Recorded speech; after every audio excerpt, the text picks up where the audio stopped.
Hola, buenos días, estimadas y estimados. Les habla Álvaro Pino, Country Manager de Thomson Reuters Chile. Les quiero dar la bienvenida al segundo día de esta Tax Week 2025. Una semana dedicada a repensar el cumplimiento tributario como una oportunidad de innovar y generar valor para nuestros y sus clientes. En Thomson Reuters trabajamos para ofrecer soluciones que simplifiquen su gestión diaria y su eficiencia. Durante esta jornada podrán acceder a una serie de contenido especializado, participar en actividades interactivas y descubrir herramientas que aportan valor real a su trabajo. Recuerden además utilizar nuestra app, donde tenemos aplicaciones como Mis Pagos y Mis Casos. Y no olviden activar Hiperrenta para aprovechar al máximo la herramienta durante el próximo periodo de renta. Antes de continuar, quisiera darle la bienvenida a Juan Carlos Moscoso, nuestro moderador. Muchas gracias. Gracias, Álvaro. Buenos días. Hoy día vamos a iniciar una charla sobre un tema bastante particular que está de moda en el último tiempo, que son aquellos servicios prestados por personas sin domicilio o residencia en Chile que eventualmente se podrían gravar con IVA. Debemos entender la base principal, que estos servicios están afectos a impuesto adicional, salvo que estén liberados del impuesto adicional, y ahí recién se podrían gravar con IVA. Para estos efectos tenemos dos expositores que tienen un reconocimiento en materia tributaria. Don Omar Reyes, socio de Círculo Verde, y don Rodrigo Benítez, socio de SW Chile. Son dos connotadas personas que nos van a exponer sobre este tema y vamos a efectuar un conversatorio donde nos van a exponer su experiencia y el desarrollo del tema. Muchas gracias. Muchas gracias. Vamos a partir, explicando un poco un tema que es difícil y que desde el punto de vista nuestro llama la atención porque nos va a afectar a todos o nos afecta a todos en la empresa en cualquier momento que estemos remesando hacia el exterior pagos por servicios que utilizamos con prestadores extranjeros. Tenemos que mirar cómo afecta, qué cosas tenemos que hacer, pero para eso tenemos que tener la información. Así que vamos a tratar de hacer en simple algo que es complejo y no les vamos a dar las recetas completas, sino que los vamos a motivar a que revisen, a que estudien, a que analicen cada caso. La tributación, ¿no es cierto?, en general, para las remesas al exterior, parten por la aplicación del impuesto adicional. El impuesto adicional, ¿no es cierto?, generalmente la tasa máxima es 35%, ¿ya? Y en el extremo podrían quedar liberados del impuesto adicional. Hay tasas variables, ¿no es cierto?, que depende del tipo de prestación, se van aplicando y la obligación, ¿no es cierto?, es retención. Después tenemos que ir mirando, ¿no es cierto?, la ley de la renta, pero al mismo tiempo, si saltamos de la ley de la renta, nos dice tienen que gravar de tal forma, hay que mirar el convenio de doble tributación que exista con el país, ¿no es cierto?, donde reside el prestador. ¿Por qué es relevante? Porque me puede cambiar todo. Luego, ¿no es cierto?, de mirar el impuesto adicional, tenemos que también mirar si aplicamos impuesto adicional, no hay IVA. Al revés, si no procede el impuesto adicional, tenemos que ir a mirar si pasamos por caja con el IVA. Una vez mirado eso, ¿no es cierto?, podríamos también determinar que no está ni afecto ni a IVA, ni tuvo efecto a impuesto adicional. Entonces, en ese caso, vamos a decir, ¿puede una remesa no estar afecta a impuesto? Sí, puede. Por lo tanto, esa es la conclusión que ustedes tienen que sacar, pero absolutamente documentados y bien revisados los tres componentes que estamos conversando. Impuesto a la renta, impuesto a IVA y convenio de doble tributación internacional que corresponda. Esos tres análisis son base Y eso hay que hacerlo, pero en cada una de las operaciones que tenemos. El artículo 59 en general, vamos a ir, ¿no es cierto?, a la tasa máxima, que es el 35%, también tiene algunas particularidades que, por ejemplo, grava con 15% los servicios que son calificados de prestaciones profesionales o servicios técnicos, ¿ya? Y con 20% en el caso que tenga algunas características especiales ese prestador que me prestó servicios profesionales. Entonces, lo que tenemos que ir revisando es que no todo, ¿no es cierto?, lo que tenemos costumbre de aplicar se aplica para todos los casos. Si yo vivo como prestador extranjero en un país, puede que, ¿no es cierto?, mi tributación sea en el extremo 0 desde Chile. Pero si vivo en otro país, ¿no es cierto?, la tributación puede que tenga 35, puede que sea 15, puede que sea 10, puede que no sea ninguno de los anteriores y me tengan que retener el IVA. Eso lo tiene que ser, ¿no es cierto?, el pagador de la remuneración que está remesando desde Chile. Y ese análisis, obviamente, va a recaer sobre los especialistas y ahí, ¿no es cierto?, estamos tratando de manifestar que tienen que estudiar, tienen que revisar. Solamente para que tengan una mirada, ¿no es cierto?, ahí están los artículos generales que aplican impuesto adicional, están las tasas explicadas ahí. Y les colocar un solo ejemplo, que lo vamos a ver después. Podría todo esto, ¿no es cierto?, no aplicarse, porque a lo mejor hay una exención, a lo mejor el convenio dice que no, Chile no tiene que retener, y en ese sentido se saltan el impuesto a la renta y tienen que ir a analizar el impuesto al IVA. Las formas de aplicar, ¿no es cierto?, o de pagar el impuesto, en este caso adicional, es hacer la retención, e incluirlo, ¿no es cierto?, mensualmente en el formulario 50 que tengo que declarar, y eso libera al receptor de la remuneración de tener que declarar en Chile algún formulario o alguna presentación especial. Lo principal aquí es tener el certificado de residencia del prestador. ¿Y por qué es tan relevante? Porque eso determina, ¿no es cierto?, si aplica o no algún convenio específico. Y ese certificado me lo tiene que dar, ¿no es cierto?, la autoridad equivalente al Servicio de Impuestos Internos del país donde reside el prestador. ¿Qué pasa si no lo tengo y me envían un certificado que no procede? Puede que la persona no esté domiciliada en el país que me dijo, ¿no es cierto?, y yo esté cometiendo un error al realizar la aplicación de alguna retención que no corresponde o de no retenerle. Entonces, es responsabilidad mía, como pagador de la remuneración, hacer esas validaciones. Nos salimos del impuesto a la renta, nos metemos al IVA. Como norma general, ¿no es cierto?, tenemos que decir así muy general que el IVA también grava a las prestaciones que son utilizadas en Chile. Y en el caso de, por ejemplo, la definición de servicio y la definición de prestadores de servicio, en ningún caso excluye a los prestadores domiciliados fuera de Chile.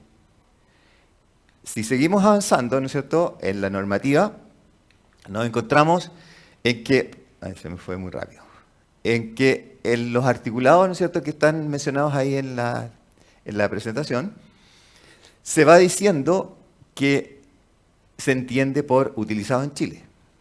¿Ya? Ejemplos, me hacen una asesoría desde cualquier parte, Australia hacia Chile, ¿no es cierto? El señor que me presta el servicio está en Australia, pero yo utilizo el servicio en Chile, por lo tanto, tengo esa, ¿no es cierto?, calificación para poder aplicar el IVA. Tengo que decir, ¿no es cierto?, también que esto es especial y el análisis también es tan concienzudo como el del impuesto a la renta. Entonces, tengo que mirar los hechos grabados del IVA, tengo que mirar, ¿no es cierto?, cuándo yo tengo que aplicar el IVA y también, específicamente, ¿no es cierto?, cuándo tengo que aplicar exenciones especiales. Ahí está uno de los artículos más usados en el tema del IVA, ¿no es cierto?, que es el artículo 8, letra N, donde están los trabajos de plataformas, básicamente, que están grabados con IVA. Ahí no hay vuelta, lo tienen que grabar, entonces tengo que ir mirando, oye, estoy remesándole a quién. yo tengo la obligación de hacer la retención. Ok, ¿el IVA lo puedo usar como crédito fiscal en Chile? Sí, cuando yo soy contribuyente, afecto a IVA y obviamente por mis ingresos yo pago IVA como débito fiscal. Pero para hacer la rebaja necesito tener la emisión de la factura de compra de terceros. Si no tengo ese documento, aun cuando haga la retención, o sea, soporté el pago del IVA, no tengo derecho a crédito fiscal. Entonces, eso es un requisito básico, el emitir facturas de compra para poder usar el crédito fiscal. ¿Qué cosas se aplican aquí para liberar de IVA, ¿no es cierto?, o para obligar a gravar con IVA, ¿no es cierto?, una prestación? Si yo no pagué impuesto adicional, quedé liberado de impuesto adicional, tengo que aplicar el IVA. Esa es la norma general. Ok, tengo que aplicar el IVA. ¿Corresponde pagar el IVA? Sí, pero ahora, antes de hacer la retención, tengo que mirar si hay alguna exención. Y así, en términos así muy gruesos, ahí tienen 4 exenciones de tipo general que se aplican. Me voy a ir por la más fácil, ¿ya? Me dieron un servicio de capacitación, un curso virtual que yo pagué desde Chile a cualquier parte del mundo. Entonces, imaginemos que no pagaron impuesto adicional, tienen que pagar IVA, y antes de pagar IVA tienen que decir, pero esta cosa tiene una exención, este servicio. Sí, ¿cuál? La del artículo 13, letra E, número 4, que es una actividad educacional. Por lo tanto, ese pago no va a quedar afecto ni a impuesto adicional, si es que está en un país que lo liberó, ni a impuesto IVA. ¿Por qué? Porque hay una exención en esta norma que lo libera. Bueno, y así, por ejemplo, si alguien tiene un servicio de medicina, por ejemplo, online, también podría quedar exento de IVA por la aplicación, ¿no es cierto?, del artículo 12, letra E, número 20, que libera, ¿no es cierto?, en este caso, las prestaciones ambulatorias de salud. Y una consulta online es una prestación ambulatoria de salud, por lo tanto, también estaría exento. ¿Se fijan lo casuístico que es? Así que a estudiar, a mirar, a leer completo la información, sobre todo del convenio. Ejemplos, ¿no es cierto?, que el servicio ya ha indicado. Ya conversamos de las facturas de compra, que son obligatorias, ¿no es cierto?, para los contribuyentes que van a usar el crédito fiscal.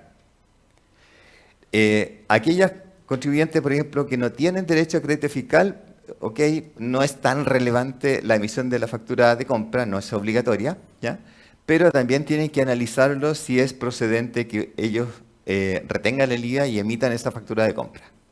Esas son las dos características, está en el lado del pagador. Entonces, resumiendo, la forma en que tienen que hacer el análisis está ahí detallado.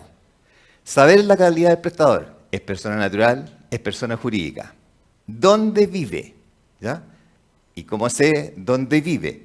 Necesito el certificado de residencia del país, ¿no es cierto?, donde reside para poder aplicar o no el convenio respectivo de tributación, para evitar la doble tributación. Determinar si está afecto agravado con impuesto adicional. Si no paga efectivamente impuesto adicional, ¿no es cierto?, procede a aplicar el IVA.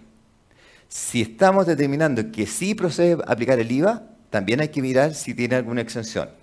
Si no es así, hacemos las facturas de retención, retenemos el pago del IVA, ¿no es cierto?, en este caso el impuesto, lo usamos como crédito fiscal si somos contribuyentes que tiene derecho a eso, y cerramos el ciclo.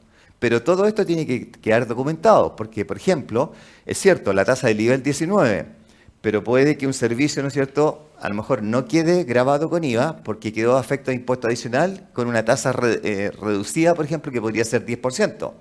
Entonces, ya tengo diferencias de montos en la aplicación de impuestos. Me podría tener una contingencia. Si pagué mal, el que paga mal paga 2 veces. ¿Ya? Así que cuidado con las revisiones posteriores de eso. Vamos viendo, ¿no es cierto?, algunas cosas específicas. Con Argentina, nuestro vecino, ¿no es cierto?, hay un convenio de doble tributación internacional en que aquí estamos viendo la prestación de una persona natural que en este caso no sería gravada con IVA porque es una asesoría, ¿ya? Si es una prestación, ¿no es cierto?, como asesoría, está ahí, ¿no es cierto?, en el artículo 14 del convenio con Argentina, está liberada porque se trata de una prestación de profesional independiente, trabajador independiente, está liberada de IVA, ¿ya?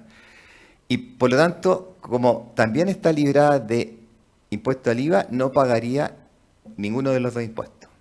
Pero si esa prestación es calificada como regalía, ¿ya?, por ejemplo, una licencia, una asesoría técnica o algo así, ¿no es cierto?, cambia porque efectivamente ahí queda grabado con impuesto adicional. Y al quedar grabado con impuesto adicional, no paga IVA. En el lado del prestador empresa, si ustedes se fijan, hay una pequeña distorsión también, porque efectivamente, al no ser, ¿no es cierto?, una prestación de tipo profesional, está considerada, ¿no es cierto?, que es regalía y ahí va quedando afecto a impuesto adicional. Es casuística. Si ustedes se fijan ahí, ya hay una diferencia entre si la prestación es persona natural, si la prestación es empresa. Y también la acuciosidad para definir qué es la prestación. No es una cosa genérica. Continuamos con prestadores argentinos. Hay un servicio, ¿no es cierto?, que tienen ahí como prestador empresa, una charla. Bueno, esa charla, bajada que ya conversamos, ¿no es cierto?, estaría exenta porque es una actividad de IVA, ¿no es cierto?, exenta si es una capacitación, estaría liberada de IVA. Pero tienen que ver cuál es el artículo del convenio que le aplica. Y vamos al caso extremo. Una persona viene, dos artistas, digamos, que tienen actuación personal, ¿ya? No se aplica el tema de prestación personal. En los artistas se aplica un artículo especial, que algunos convenios lo tienen, la mayoría lo tienen, pero hay que revisarlo. Los artistas, ¿no es cierto?, tienen que pagar impuesto adicional. Y en Chile pagan un impuesto adicional con tasa específica, 20%, ¿ya?, que está en el artículo 60. Entonces, si se fijan, dos prestadores que son personas pueden tener un tratamiento totalmente diferente y tasas diferentes e incluso IVA unos, impuesto adicional otros. Entonces, la casuística está en cada uno de los casos. Aquí tenemos varios ejemplos, ¿no es cierto?, que pueden ir mirando, porque están los oficios referidos para que después cuando salgan expertos de acá, ¿no es cierto?, los puedan revisar en su casa. En el caso concreto de una empresa colombiana, ¿no es cierto?, que presta asistencia técnica. Bueno, aquí afecta a impuesto adicional. ¿Por qué? Por la aplicación del artículo 12 de ese convenio, ¿no es cierto?, que me dice que tengo que aplicar impuesto adicional en el país que está remesando. O sea, Chile es beneficiario de esa aplicación, no Colombia. En el caso que sigue a continuación, lo mismo, ¿ya? Y vean el tercer ejemplo que está ahí, ¿ya? Servicios de marketing, desarrollo de negocios, que son clasificados como exentos de impuesto adicional, ya que el servicio los considera como regalías, ¿ya? Entonces, ¿qué tenemos que ver? No son exentos, porque no son prestaciones personales, sino que son prestaciones que el servicio en este caso los grabó, porque están en el artículo 12, en este caso del convenio, y los graba con el 10%. Entonces, para que vean la casuística que hay que mirar, el otro oficio 178 del 2023 habla de servicios de publicidad, lo mismo, ¿ya? Casuística, revisar el convenio, ir a mirar qué pasa. Y por último, ¿cierto?, está ahí un servicio de una empresa japonesa, ¿ya?, que le presta servicio a su filial chilena. Lo mismo, revisar el convenio, porque el convenio me definió cuál es la tributación. Ni siquiera el impuesto adicional, ni siquiera el IVA, me lo definió el convenio. Entonces, como queda grabado con impuesto adicional, no pasa al IVA. ¿Y quién me graba el impuesto adicional? Muchas veces no la ley de la renta, sino que me lo graba el convenio, ¿ya?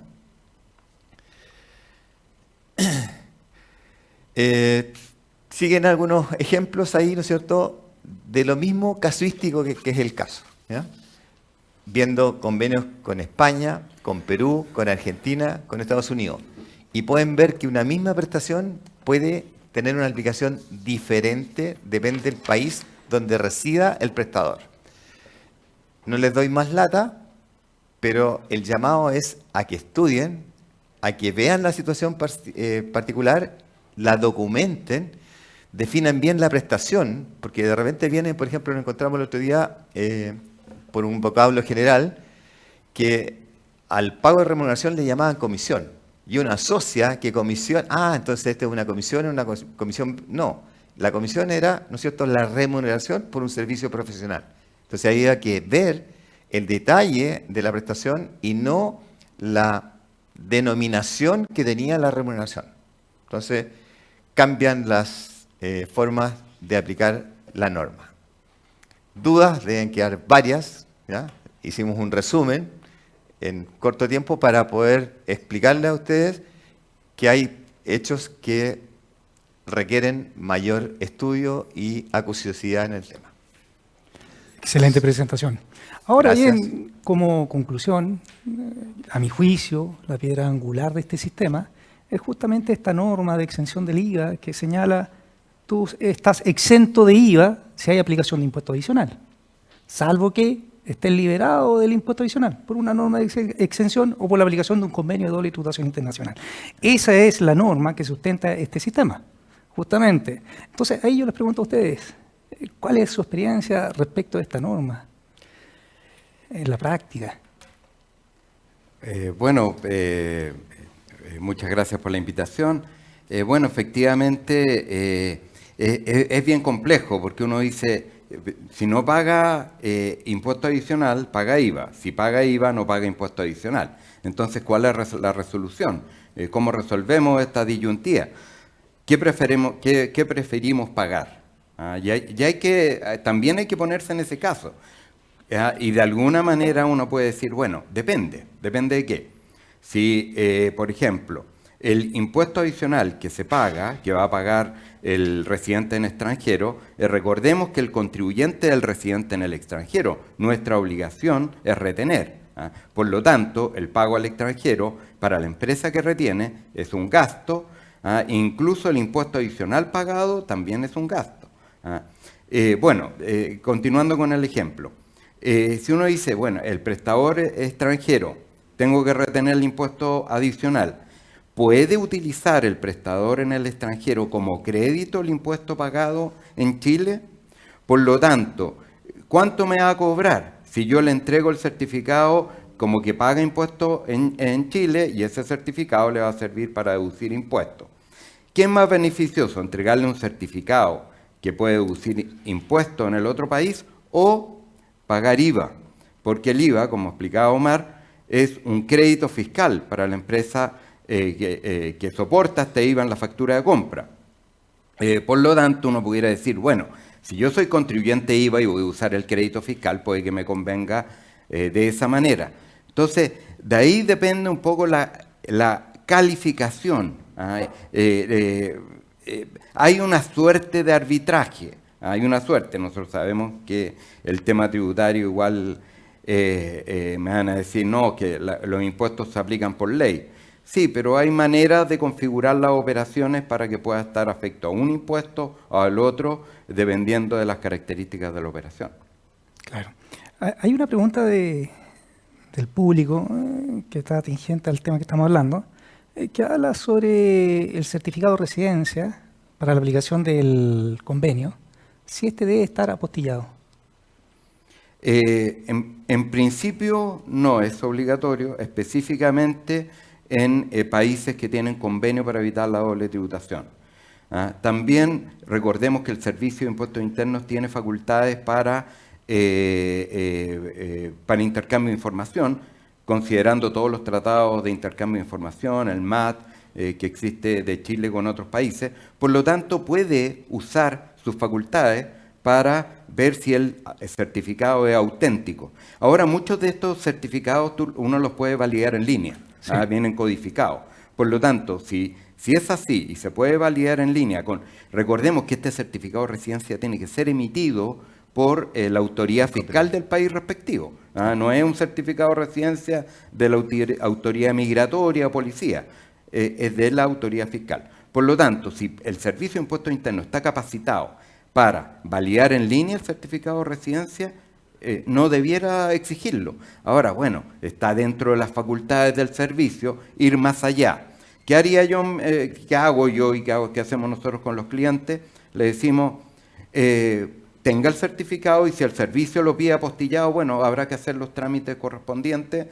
Primero defenderse diciendo, oye, si se puede revisar en línea, si usted le puede preguntar a la otra autoridad si corresponde o no. Ya, y en la última instancia ya, apostillémoslo.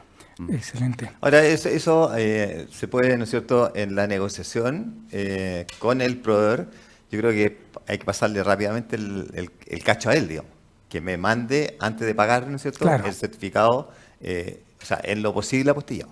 Sería lo peor pagar y después recibir los documentos, o no Así es, recibirlos. así es, porque después es un esfuerzo latero, digamos, porque no es tan fácil conseguirse las cosas después. Sí, claro. Un aspecto relevante es la aplicación de los convenios, porque muchas personas piensan que por aplicar convenios estamos liberados del impuesto adicional, pero no es así.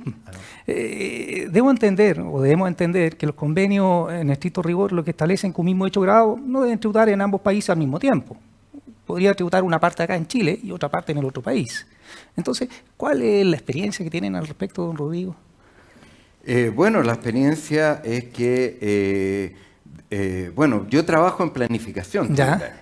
además ya de cumplimiento. Entonces, uno se plantea también siempre que plantearse qué es lo que conviene, cuál es el tratamiento tributario.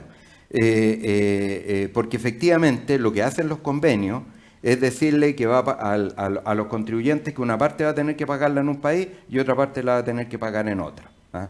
Y bueno, eso depende también de las tasas de cada país independiente. O sea, si estamos hablando de Uruguay y una renta de fuente chilena que se paga a Uruguay, Uruguay tiene sistema territorial de tributación, por lo tanto uno debería pensar, no va a pagar en Uruguay cuando le distribuya el pago, le llegue el pago y reconozca el pago.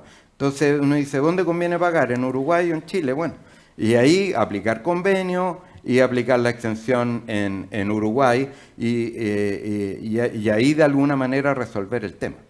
Claro. Excelente. Ahora, yo quiero complementar eso, ¿ya? Yo tengo una posición un poco distinta. ¿En qué sentido? En que nosotros tenemos que ver el tema de cumplimiento, ¿no es cierto?, en base a la realidad. O sea, el servicio prestado marca un punto relevante de análisis. Segundo, el prestador también y el domicilio de este también. Con esos tres yo puedo analizar, ¿no es cierto?, qué es la norma que le aplica a ese pago de remuneración al extranjero. Y obviamente yo tengo que tener el sustento para aplicar la normativa porque mi responsabilidad sigue, con el servicio va a seguir, me van a perseguir a mí, no van a perseguir al señor que recibió la remuneración. Claro. ¿Ya? Ahora, un aspecto relevante, porque esta norma no es nueva, simplemente se popularizó en virtud de estas nuevas normas. En lo particular, la ley 21.420, que ahora en general afecta a todos los servicios con IVA, que antes eran hechos no grabados, estábamos liberados del impuesto adicional, y como ciertos servicios eran hechos no grabados, no se afectaban con impuesto adicional ni tampoco con IVA. Y ahora, con virtud de la ley 21.420, ahora esos servicios eventualmente se podrían grabar con IVA.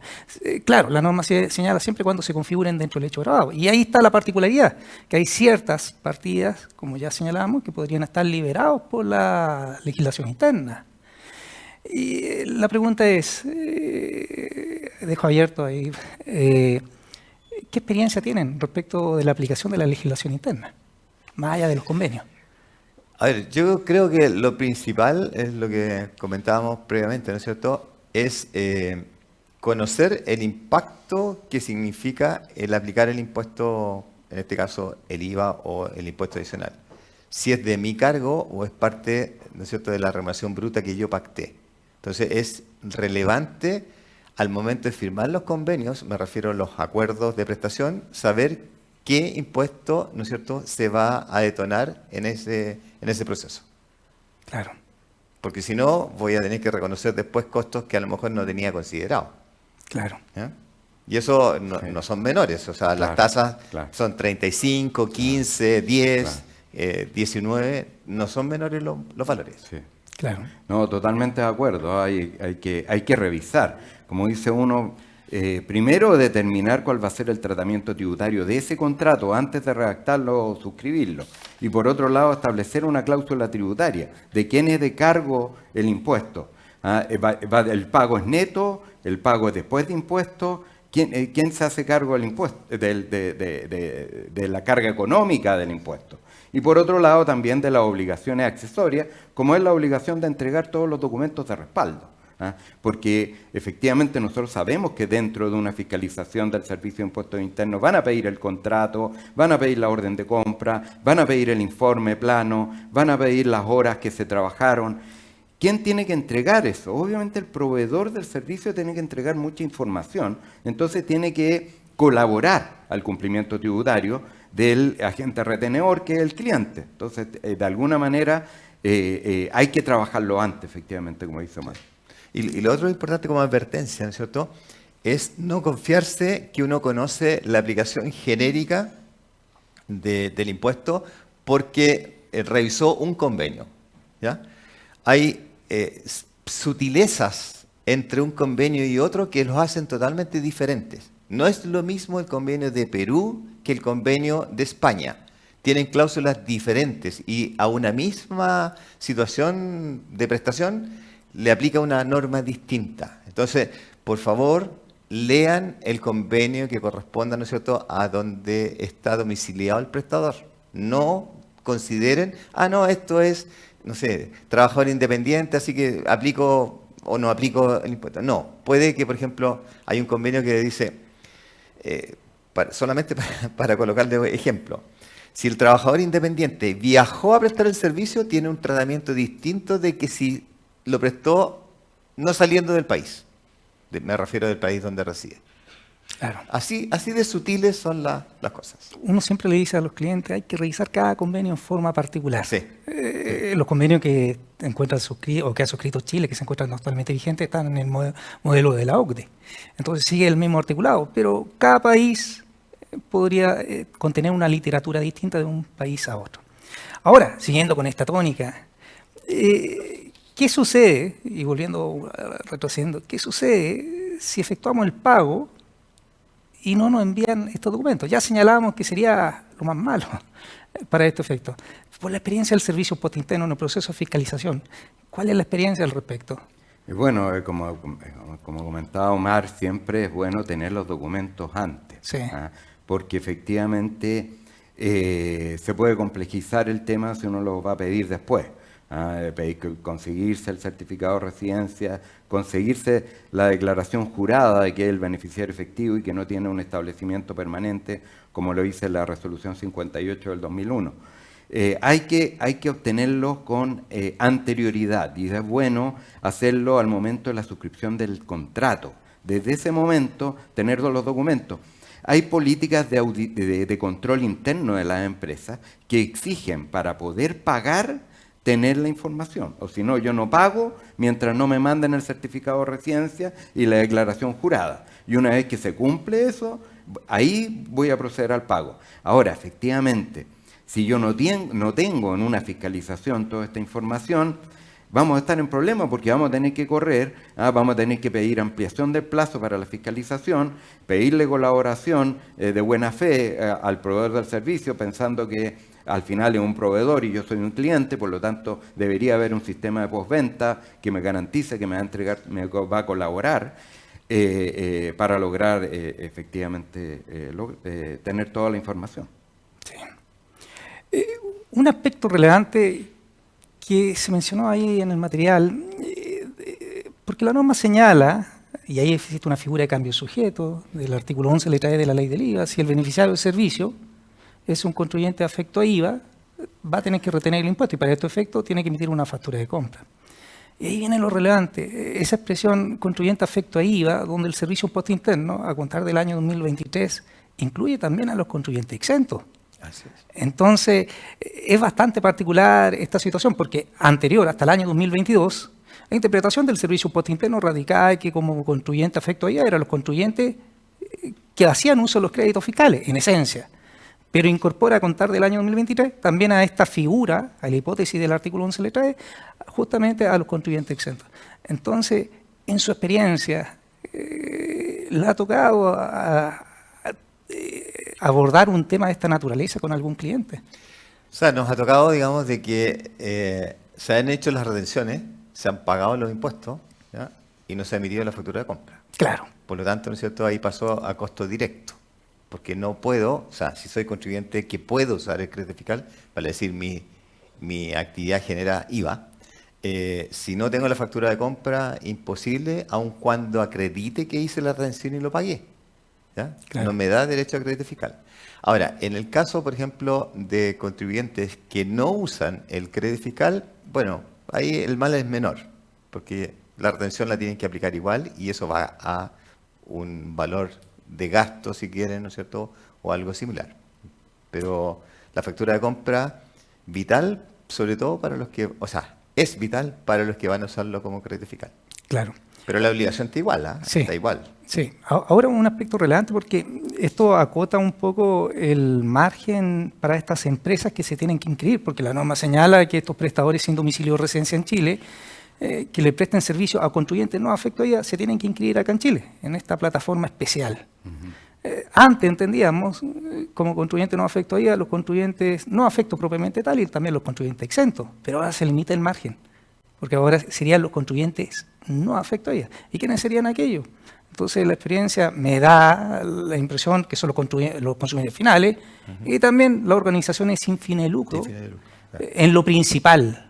Sí. ¿Alguna experiencia al respecto a este tipo de contribuyentes?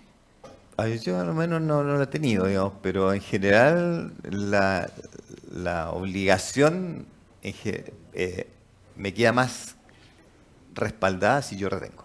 Ya, O sea, yo me refiero a pagador. sí, O sea, yo tengo aquí el control.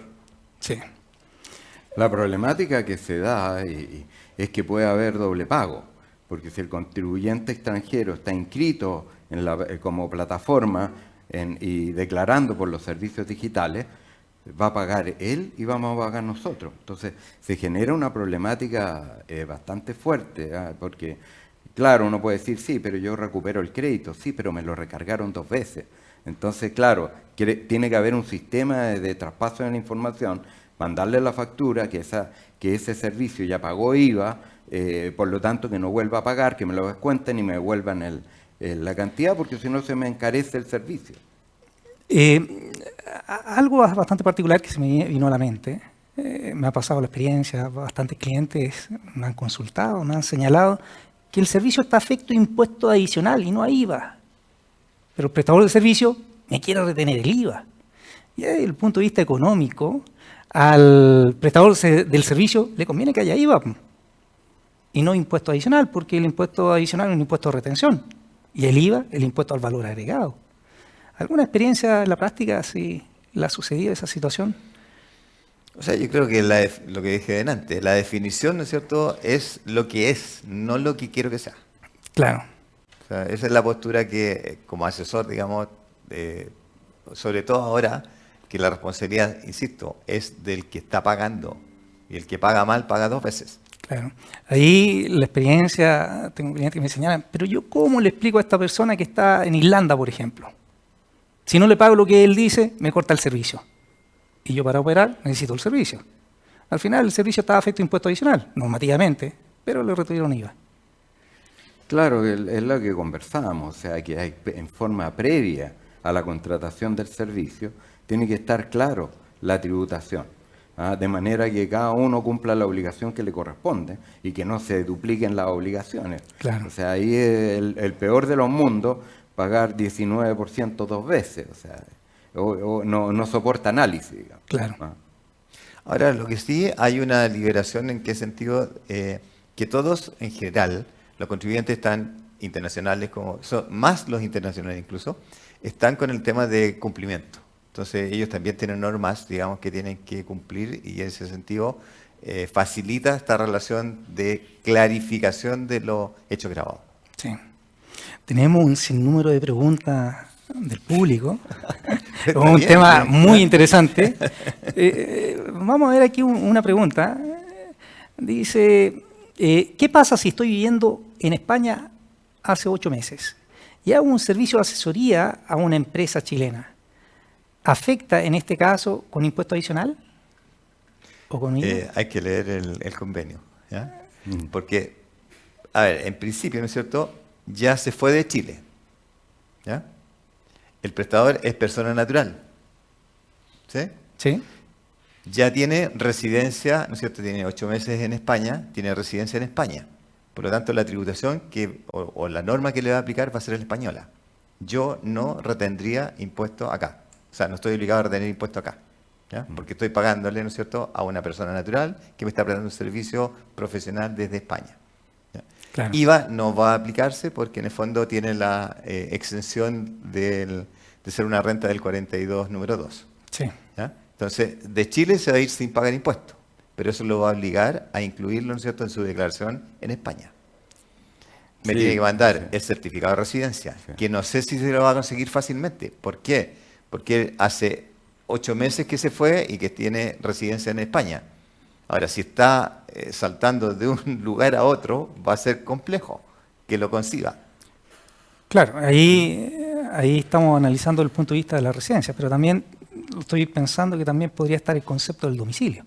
Que tal vez perdió la residencia, pero no el domicilio. Exacto, también tiene que validarlo. Sí. Por ejemplo, en eso mismo, vamos a colocar un caso. Hay gente que pretende dejar como domicilio la actividad de emisión de boletas honorarios abierta. Ese es un error. ¿Ya? Si yo me voy de Chile, abandono Chile y presto un servicio personal, la actividad no la estoy desarrollando en Chile. Por lo tanto, yo debería cerrar mi proceso, ¿no es cierto?, de emisión de boletas y cerrar la actividad y después irme de Chile. Sí. Entonces, en ese caso, ¿no es cierto?, no tiene domicilio. Ahora, si tiene empresas acá, si arrienda, ¿no es cierto?, bienes raíces que tiene y su mayor ingreso es de Chile, no perdió el domicilio y ahí tiene que tributar en Chile. Claro.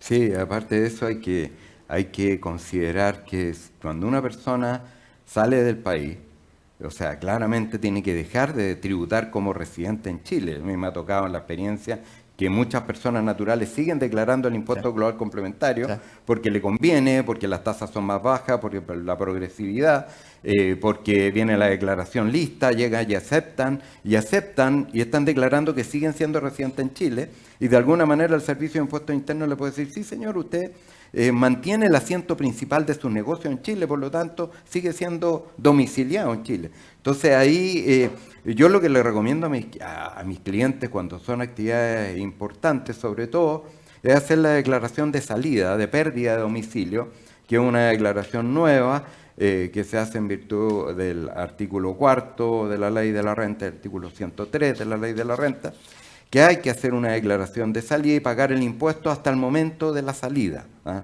Poco se hace, pero debiera hacerlo, debiera hacerse, ¿ah? Porque efectivamente puede haber una problemática, bueno, ¿y de dónde es residente?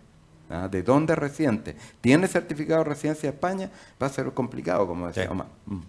Claro. Hay una pregunta del cliente, a ver si puedo leerla bien. Dice, ¿qué diferencia existe si el proveedor extranjero está inscrito en el registro del servicio para pagar IVA? Igual hay que emitir una factura de compra. Aquí estamos hablando de este registro especial, esta plataforma especial. Sí. Igual es que si está afecto a IVA, igual tiene que emitir la factura. Claro. En el fondo es el análisis particular del caso. Claro.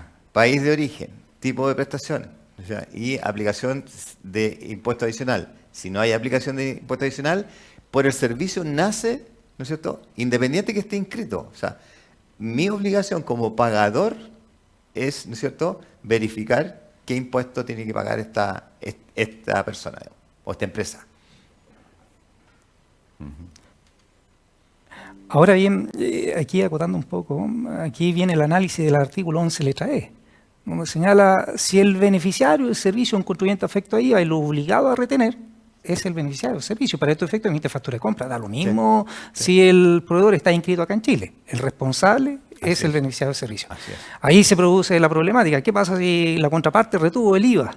Nuevamente volvemos al tema anterior. Claro. Eventualmente se podría producir esa contingencia con el servicio. Y ahí lo que decía, ¿no es cierto?, que hay que comunicarse para, en el fondo, compensar los valores que están, comillas, mal retenidos, ¿ya? O incluso mal pagados, ¿no? Porque puede que estén enterados en el fisco. ya sea por el prestador o por, en este caso, el beneficiario del servicio. Es un tema, insisto, que a lo mejor ahora estamos más preocupados porque hay más conocimiento de ello, pero contingencias yo creo que todas las empresas tienen ahí. Sí. Sí. Caso típico eso de muchos clientes que dicen, Sí. debo debo emitir la factura de compra, pero me retuvieron el impuesto. Es algo No, y típico. hay muchas cosas que, por ejemplo, los departamentos de contabilidad, cosas así, se enteran ya tarde, porque pagaron con las tarjetas de crédito, etcétera. O sea, hay cosas que a lo mejor, oye, ¿y aplicaron la retención? ¿Qué? Claro, Entonces, no es fácil. claro. Claro. Hay una pregunta que dice, ¿la residencia tributaria se pierde por el solo hecho de ausentarse del país por más de 183 días sin haber presentado la declaración jurada de pérdida en Chile? ¿Sí? O sea, salvo, como Sí. dijiste tú, Juan Carlos, si se mantiene el domicilio. Claro. Porque eso es... hay dos elementos que hay que considerar. Una cosa es el hecho de residir, la cantidad de días que uno está en el país, y otro es el domicilio, donde tiene la familia, donde tiene su trabajo, donde tiene su patrimonio principal o los ingresos principales. Todos esos conceptos nos ayudan a determinar, porque tiene que perder el domicilio, digamos la residencia, y el domicilio. No solo no solo contar la cantidad de días, sino que hacer una calificación y tener todos los respaldos. Claro. O sea, yo a mis clientes cuando declaran pérdida de domicilio les pido, tráigame el arriendo de la casa donde está viviendo, tráigame la cuenta corriente que abrió en el banco, tráigame el certificado de ingreso al país respectivo, el certificado de residencia si lo puede obtener, porque ese efectivamente toma más tiempo. Todos los antecedentes que puedan servir, hasta los pasajes aéreos sirven para estos efectos. Entonces hay que respaldarlo muy bien la pérdida de domicilio, porque la pérdida de residencia es más fácil, uno va con el certificado de policía internacional, de la salida e ingreso al país y demuestra que ha estado más de tanto tiempo fuera del país, pero el domicilio es complejo. Claro. Aquí nos acotan, dice no olvidar la declaración jurada que establece la resolución 58 del año 2021. Es una exigencia del servicio postinterno para aplicar las condiciones del convenio, que solicita el certificado de residencia más la declaración jurada. Ahora, me quedé pensando, en la práctica, no sé si han tenido alguna experiencia donde muchas personas solamente tienen el certificado de residencia, pero no la declaración jurada. No es suficiente, pero el servicio le va a decir, señor, el artículo 74, número 4 es claro. Ojo sí, que ahora se flexibilizó el tema y están dando un año de vigencia de esos certificados. Claro. Entonces ya por lo menos, porque si uno hace pagos periódicos a ciertas personas, no es que tenga que tener un certificado de residencia por cada pago. Son temas que hay que tener presentes. Ahora nos preguntan respecto a la declaración jurada, entiendo que la que está establecida en la resolución 58 del año 2021, dice, respecto a la declaración jurada, que no existe establecimiento permanente, ¿cuál es la formalidad del documento? ¿Debe estar apostillado? No se exige apostilla. Claro. Se exige que la persona, digamos que firma, porque al final firma una persona en representación de la empresa, tenga poder suficiente la empresa y eventualmente poder mandar una acreditación de que la persona es la habilitada para firmar el documento. Pero más allá, ni apostilla, ni legalización, no exige la resolución. Existen muchas preguntas, un tema muy interesante, pero la verdad que llegamos al final de la jornada. Un tema muy interesante, yo estoy seguro que muchas personas del público quedaron con sus preguntas tal vez hechas, pero no podemos verlas todas en este momento. Este tema podría abarcar 4 horas fácilmente. Simplemente es una pincelada que estuvimos hablando respecto de esta situación particular.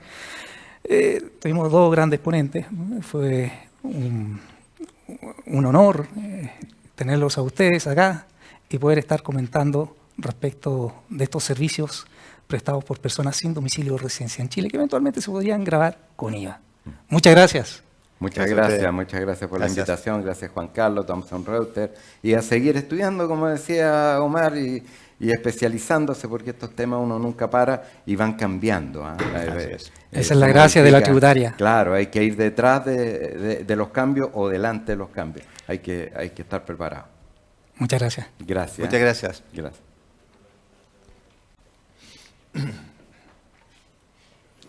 Muchas gracias. Bueno, muchas gracias a nuestros invitados. Muchas gracias, Juan Carlos. La verdad, súper interesante la conversación el día de hoy. Quisiéramos en este espacio invitarlos a... Perdón. Quisiéramos invitarlos a participar en un concurso que estamos realizando durante todo el Tax Week en cada una de las jornadas. La idea es que en este momento ustedes puedan escanear el código QR que está disponible en sus pantallas y al término del evento vamos a estar anunciando quién es el ganador. Solo deben responder la trivia y mantenerse. Vamos a ir ahora, vamos a tomar una pausa de un par de minutos y volvemos con la segunda charla de la jornada de hoy. Así que cuando culminemos la segunda charla, por favor no se desconecten, que anunciaremos a los ganadores.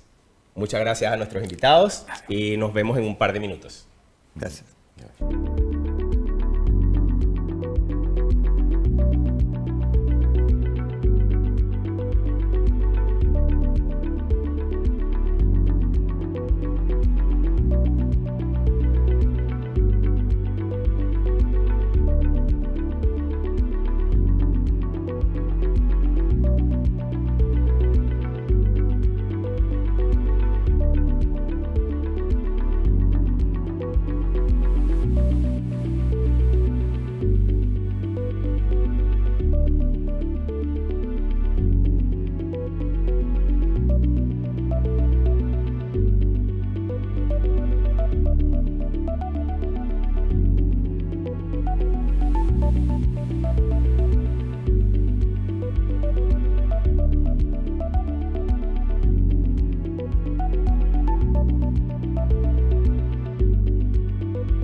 Hola, ¿qué tal? Continuamos esta segunda jornada del día de hoy. En lo particular vamos a hablar de una norma bastante que está de moda en el último tiempo. Es respecto del artículo 85 bis y el artículo 85 ter. Tal vez para muchos es desconocido este tema, pero sí les señalo que ahora las instituciones financieras tienen que reportar al Servicio Impuesto Interno dos partidas, una del artículo 85i que se fija en los grandes capitales si los montos superan las 1.500 unidades de fomento, los saldos netos que los contribuyentes puedan tener en sus cuentas. Y por el otro lado tenemos el artículo 85 ter, que en lo particular no se fija tanto en cuanto a los montos, pero esta información es de carácter semestral que se tiene que informar al Servicio Impuesto Interno. Aquí empezamos a hablar respecto de los abonos que tenga el contribuyente. Yo estoy seguro que han escuchado por ahí, por la prensa, cuando uno en un día, en una semana o en un mes tiene 50 abonos, o en un semestre más de 100 abonos para este efecto. Existen ciertas particularidades que nos va a exponer nuestro consultor, Julio Galás, un consultor senior de Thomson Reuters. Gracias por la invitación. Bueno, muchas gracias por la presentación, Juan Carlos. Antes de comenzar con la charla del día de hoy, para mí es un gusto estar esta mañana exponiendo este tema tan relevante, porque muchas veces se le da mucho énfasis a los cambios tributarios en la ley del IVA, en la ley de la renta, y a veces se deja un poco de lado lo que está mencionado en el Código Tributario, ¿ya? Un poquito de la génesis de lo que vamos a hablar. Sabemos que desde hace muchos años han habido diferentes reformas tributarias, ¿cierto? Tuvimos reformas en el año 2020, también más atrás en el año 2016, en 2014, incluso podríamos ir hasta el 2012, la ley 20.630. Pero en el último tiempo, como el Estado ha necesitado, por ejemplo, recaudar más recursos para solventar los diferentes gastos sociales, no solamente la manera de recaudar es subiendo los impuestos, sino que también otra forma, o otro énfasis que se le ha dado sobre todo en la ley 21.713, que a todo esto acaba de cumplir un año, ¿ya? El año pasado una reforma, ¿cierto? Una ley que, repito, la ley 21.713, que se publicó el 24 de octubre del 2024, estuvo recién de cumpleaños. Esa ley introdujo muchos cambios, sobre todo al Código Tributario, ¿ya? De hecho, se le conoce como Ley de Cumplimiento de Obligaciones Tributarias, ¿ya? Y esa norma introdujo un artículo que vamos a hablar el día de hoy, que es el artículo 85 ter, ¿ya? Que fue muy bullado, dio mucho que hablar, sobre todo el año pasado en redes sociales, salió en los medios de comunicación, porque ahora las entidades financieras van a reportar cuando alguien tenga más de 50 bonos en un día, mes, o día, semana o mes, o más de 600 transferencias durante un semestre. Vamos a hablar entonces el día de hoy sobre el 85 ter, pero también vamos a hablar de una norma parecida que está en el artículo 85 bis del Código Tributario, que tiene que ver con las personas que en sus diferentes productos financieros tienen durante un año más de 1.500 UF, ¿ya? Entonces, voy a continuar acá.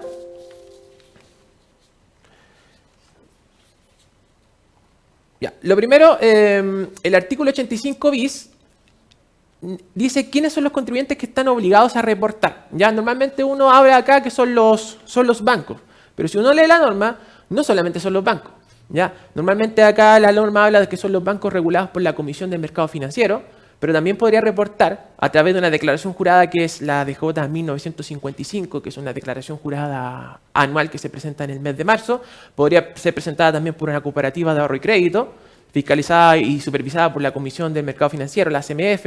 También podría presentar este reporte, esta DJ 1955, también las cooperativas de ahorro y crédito, pero fiscalizadas por el Ministerio de Economía, Fomento y Turismo. También tenemos las compañías de seguro que podrían reportar, las entidades privadas de depósito y custodia de valores. Y una de las novedades que se introdujo este año, ya que a través de la ley 21.755, que se le conoció como ley miscelánea, que es la misma ley que, por ejemplo, se dio a conocer que es la que mantuvo la tasa de primera categoría para las pymes durante 3 años consecutivos en el 12,5. Esa misma norma modificó y agregó un nuevo obligado a reportar esta DJ 1955 por tener más de 1.500 UF en los diferentes productos financieros. ¿Y quiénes son los que se obligaron? Son las entidades emisoras de tarjetas de prepago, ya sea bancarias o no bancarias, ¿ya? Entonces, quiero detenerme acá porque cuando hablemos del 85 ter en unos minutos más, el 85 TER que habla de las 50 o 100 transferencias, los obligados a reportar, que en ese entonces va a ser la DJ 1959, son los mismos contribuyentes obligados que están normados en el artículo 85 bis. Entonces, para empezar a ordenar la casa, los mismos reportados de acuerdo al 85 bis, son las mismas instituciones financieras que tienen que reportar si es que se cumplen ciertos hitos de acuerdo a la norma del artículo 85 TER. ¿Ya? Por un lado tenemos la DJ 1955, 85 bis, y la DJ del 85 TER, que es la DJ 1959. ¿Ya? Entonces, las empresas emisoras de tarjetas de prepago bancaria o no bancaria, también desde este año tributario, el que viene, la T2026, como novedad, van a estar obligados a reportar estos informes, estos reportes. ¿Ya? Así que empresas, por ejemplo, dentro de las más conocidas, de acuerdo al listado que tiene la CMF, de tarjetas, por ejemplo, de prepago no bancaria, podríamos señalar Tempo, Mercado Pago, ¿ya? Que también ahora van a estar obligados. ¿Ya? Como esta ley 21.755 se publicó en el mes de julio del 2025, la empresa emisora de prepago para este primer año, que es la T2026, van a tener que informar las transacciones entre los meses de agosto a diciembre. ¿Ya? Por ejemplo, un banco, de acuerdo al 85 bis, tiene que informar todas las transacciones en la medida que supera las 1.500 UF desde enero a diciembre para la T2026.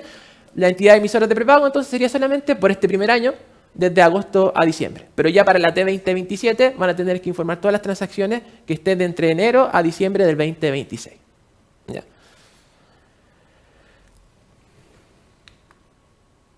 Lo segundo, ya siguiendo con el 85 bis, ya vimos quiénes son las instituciones financieras que van a reportar esta DJ en 1955. Ahora nos tenemos que concentrar ¿qué se va a reportar? ¿Qué productos? ¿Ya? De hecho, si ustedes miran el enunciado de la lámina, dice productos e instrumentos a informar.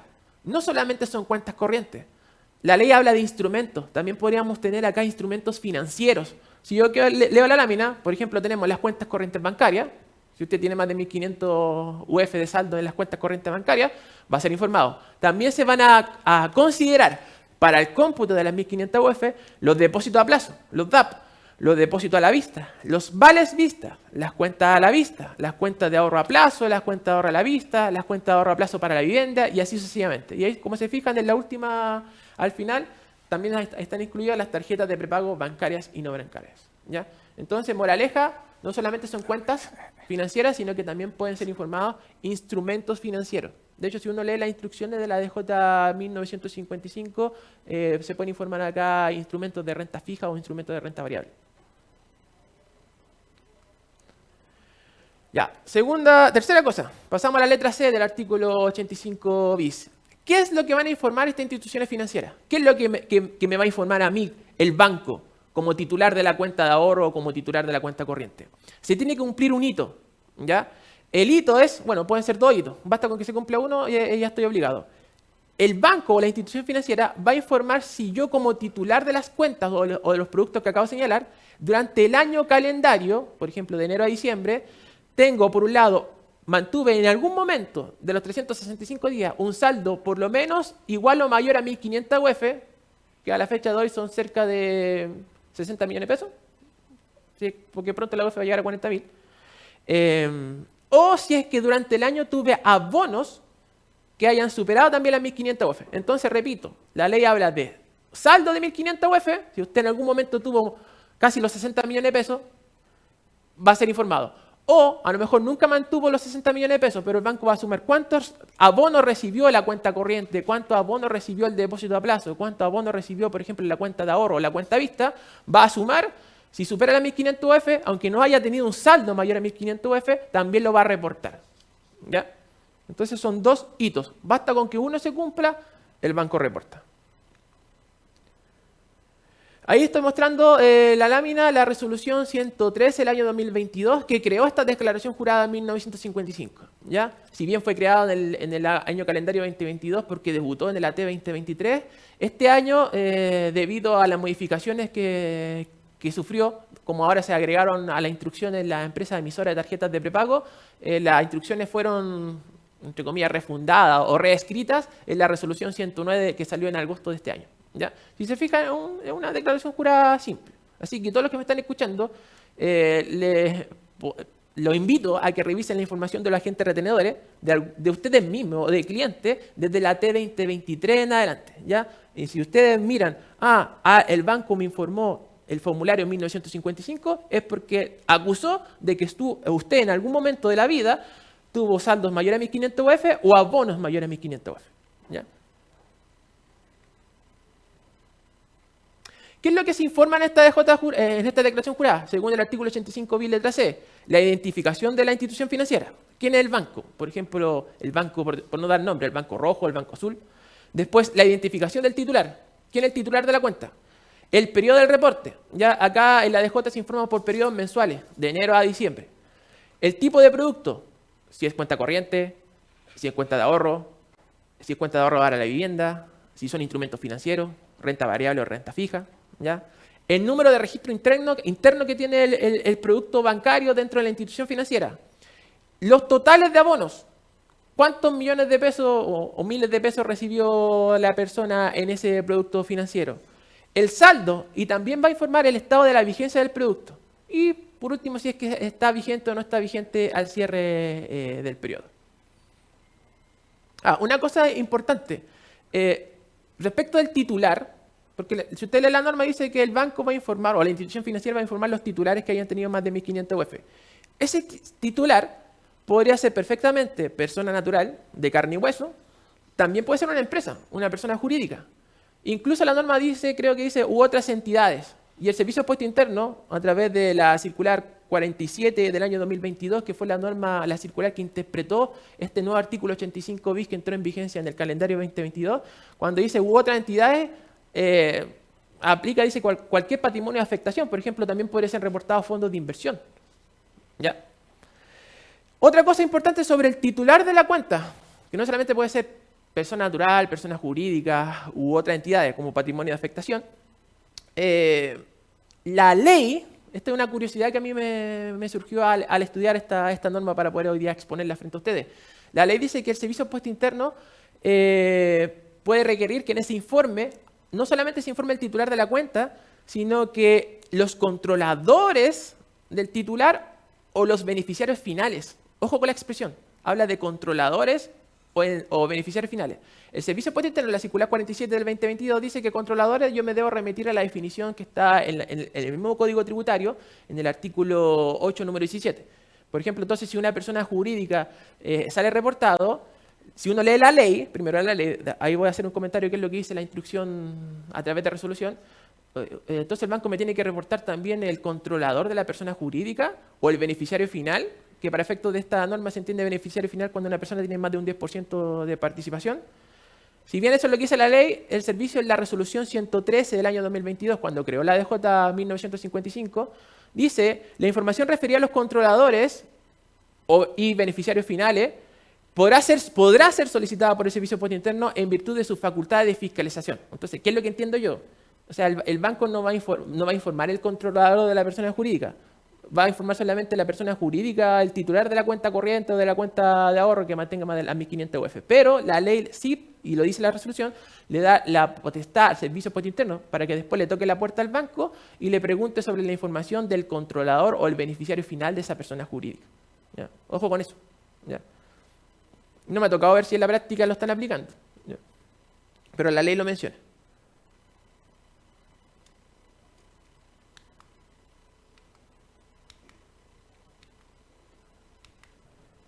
Ya, lo otro que quiero señalar hoy día sobre la responsabilidad.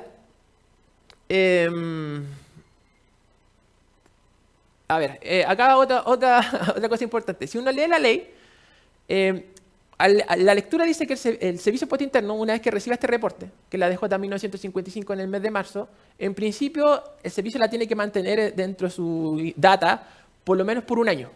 ¿Ya? Pero este año es con elástico. ¿Ya? ¿Por qué? Porque la circular 47 de 2022 dice que ese año en algunas ocasiones ese plazo del año, en algunas ocasiones se puede suspender o se podría interrumpir. ¿Ya? ¿Y por qué me preferí indagar en este tema? Porque cuando uno dice, esta información va a estar un año, uno podría decir, oye, entonces la información de la primera declaración jurada, 1955, que debutó en el AT 2023, entonces yo, si fuese un titular de una cuenta donde me informaron en el AT 2023 mis saldos en mi banco, podría hoy día meterme a la página de servicio de impuesto interno y se supone que en principio para la T2023 en la opción de agentes retenedores ya no debiese aparecer la DJ 1955. Pero si usted hace la prueba, que a mí me ha tocado hacerlo, lo hice esta semana, me fui a la T2023 con algunos root y todavía le aparecen los agentes retenedores de la DJ 1955. Entonces, ese plazo, que la ley dice que es un año, es con elástico. ¿Por qué? Porque dice que en algunos casos el plazo se puede interrumpir. ¿Cuándo se va a interrumpir? Ya cuando el servicio ejerce la facultad de exigirme que yo rectifique. Y cuando digo yo, no hablo yo como titular, sino que hago alusión a la institución financiera. Si la institución financiera tiene que rectificar, modificar, complementar o aclarar la DJ 1955, ese plazo se interrumpe. Y también la circular 47 dice que en algunos casos el plazo se suspende. ¿Y cuándo se va a suspender? Cuando el Servicio de Impuesto Interno inicie alguna gestión de auditoría o alguna gestión de fiscalización o quiera sancionar. ¿Ya?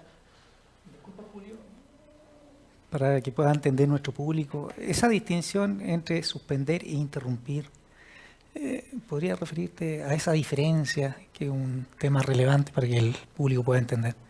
Ya, a ver, buena pregunta, gracias Juan Carlos. Si bien un tema más jurídico, y eso lo podría a lo mejor responder a alguien que tenga profesión de abogado, pero de acuerdo a los conocimientos que tengo, si bien la circular no dice nada, entiendo que la expresión suspender es cuando el plazo del año se congela, ¿ya? Y después cuando se reanude se vuelve a contar. En cambio, la interrupción es cuando el plazo se para y después cuando vuelve se reinicia, o sea, vuelve a cero. Entonces esa es la gran diferencia. Suspender, se congela y después sigue el conteo y respeta el plazo o los meses que habían pasado para atrás. Interrupción, se para y se reinicia a cero. Entonces, si lo llevamos a la norma del 85 bis, ese plazo del año, por eso vuelvo a decir, es con elástico. Es con elástico. Perfecto, gracias. Ya, sobre la facultad del Servicio de Impuesto Interno, asociado a lo mismo que estaba mencionando, el servicio tiene las facultades, que esto está en la letra I, de pedirme a mí como institución financiera, no como titular de la cuenta corriente o titular de la cuenta de ahorro, pedirme a mí como institución financiera a que yo rectifique, haga una ampliación, complemente o aclare. ¿Ya? Eso sí, si el Servicio de Impuesto Interno le solicita a la institución financiera que modifique la DJ, este reporte del formulario 1955 tiene que hacer a través de una notificación formal, de acuerdo a las normas que establece el artículo 11 y siguientes del Código Tributario. ¿Ya? De hecho, ahora la regla general, recordemos que también a través de las modificaciones que sufrió el artículo 10 y 11, es que la regla general es que las notificaciones hoy día son por correo electrónico. ¿Ya? Ya, entonces, antes de pasar al artículo 85 ter y cerrar la parte del 85 bis, no aparece en la lámina, pero también quiero hablar de las sanciones. ¿Ya? ¿Qué pasa si la institución financiera se equivoca o no informa la DJ 1955? Este reporte es por mantener más de 1.500 UF. La norma, en la letra K, dice que la no entrega la información de manera oportuna, el servicio le va a cobrar a la institución financiera una UTA por cada uno de los productos, o instrumentos que se debieron reportar, ¿ya? Pero con tope de 500 UTA, ¿ya? No es menor, ¿ya? Lo otro que también la norma señala, y aquí también yo me hago la pregunta, ya, la ley dice, primero voy a leer lo que dice la ley, y después voy a hacer un comentario. Dice, la entrega de información maliciosamente falsa por parte del titular, es decir, ya no estamos hablando de la institución financiera, sino que estamos hablando del titular de la cuenta corriente, el titular de la cuenta de ahorro. Dice que si el titular entrega información maliciosamente falsa a la institución financiera, el titular puede ser sancionado con una multa, que es la multa que establece el párrafo final del artículo 97, número 4 del Código Tributario. Ya, está bien. La pregunta que yo me hago interno es cómo yo como titular, ¿cómo le podría entregar información maliciosamente falsa a la institución financiera? Donde la institución financiera es la que sabe cuánto es lo que yo tengo en mi cuenta corriente, en mi cuenta de ahorro. Bueno, no sé cuál es la parte práctica. ¿Cómo yo podría engañar al banco para que el banco informe información errónea al Servicio de Impuesto Interno? Es un poco difícil de aplicar, pero está en la ley. ¿Ya? Entonces, resumen, antes de pasar al 85.3 que ya se está proyectando, el 85 bis dice que la institución financiera, bancos, cooperativas, etcétera, van a informar Una vez al año, en el mes de marzo, la declaración jurada en 1955, en la medida que el titular de la cuenta mantenga durante ese año calendario, ya sea un saldo superior a 1.500 UF o saldo superior a 1.500 UF, que hoy en día son cerca de 60 millones de pesos. Ahora vamos a pasar al artículo 85 ter. Ya, como les decía al inicio de la exposición, esta norma se agregó al decreto ley 830 el año pasado, así que ya cumplió un año. ¿Ya? Ahora, primero, el propósito de este reporte. Cuando uno lee la circular, si no me equivoco, la 2 del 2025, que es la que interpreta esta norma, que fue muy comentada en redes sociales y en los diferentes medios de comunicación, el servicio parte diciendo que ellos tienen planes de fiscalización, tienen diferentes fuentes de información. ¿Ya? El servicio potentino recibe información de muchas personas, no solamente de bancos, de notarios, de corredores de propiedades, recibe distintos tipos de información, que eso se expresa a través de las distintas declaraciones juradas, de los distintos formularios, ¿cierto? Entonces el servicio tiene distinta información y con eso decide si adopta medidas preventivas, revisiones de cumplimiento, si hace o no una auditoría a algún contribuyente, entre otras. ¿Ya? Entonces, ¿por qué estoy haciendo alusión a esto? La aclaración es la siguiente. Si usted como contribuyente que me está escuchando el día de hoy apareció informado en la nueva declaración jurada de 1959 que debutó en el mes de julio este año, ¿ya? Primero, no necesariamente se asuste, ¿ya? Porque en ese monito que aparece en la lámina dice que el Servicio de Impuesto Interno, primero el banco va a informar a través de esta DJ en 1959. Paso 2, el servicio va a recibir la información y la tiene que analizar. Y en el paso 3 dice, en base a los antecedentes recabados, el CII determinará si es o no necesario fiscalizarlo. Entonces, no necesariamente todos los que vayan a ser reportados en esta DJ en 1959 se van a ganar una fiscalización.